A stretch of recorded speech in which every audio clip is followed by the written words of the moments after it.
এক সময় শেখ হাসিনাকে ক্ষমতায় রেখে ভারত থেকে বলতো যে বাংলাদেশের নির্বাচন হচ্ছে তাদের অভ্যন্তরীণ ব্যাপার, এই বিষয়ে আমাদের মন্তব্য করার দরকার নাই।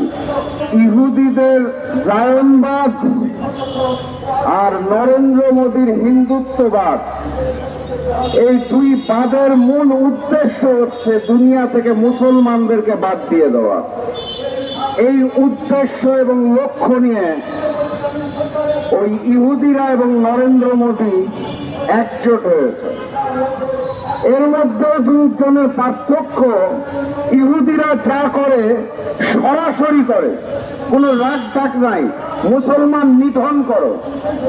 আর ওই নরেন্দ্র মোদী তাদের যে সংস্কৃতি আছে ভারতের, উলঙ্গ সংস্কৃতি, বলিউডের সংস্কৃতি, ওরকম বেহায়ার মতো কার্যক্রম করেন।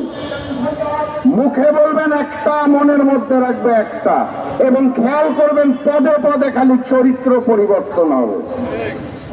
এই নরেন্দ্র মোদীর ভারত এক সময় শেখ হাসিনাকে ক্ষমতায় রেখে ভারত থেকে বলতো যে বাংলাদেশের নির্বাচন হচ্ছে তাদের অভ্যন্তরীণ ব্যাপার, এই বিষয়ে আমাদের মন্তব্য করার দরকার নাই, কারণ তারা শেখ হাসিনাকেই বারবার ক্ষমতায় রাখতে চাইতো।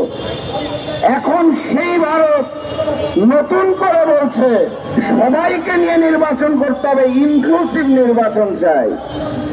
শেখ হাসিনার জন্য 16 বছর এক্সক্লুসিভ নির্বাচন আয়োজন করে ভারত এখন বাংলাদেশে ইনক্লুসিভ নির্বাচন চায়।